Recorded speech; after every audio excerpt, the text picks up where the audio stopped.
National Weather Service office in Fort Worth. The preceding signal was a test of the public warning system for weather radio station KEAS 56.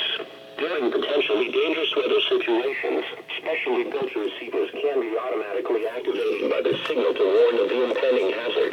Tests of this signal and receiver's performance are normally conducted by the National Weather Service each Wednesday between 10 a.m. and noon and between 6 and 8 p.m.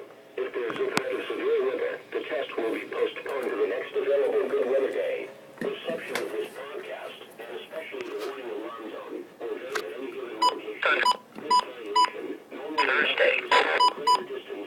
Transmitter can occur even though you are using a good quality receiver in good working order. The warning alarm zone will be activated for hazardous watches and warnings for the following counties: Collin, Dallas, Clinton, Ellis, Hunt, Kaufman, Rockwall, and Tarrant.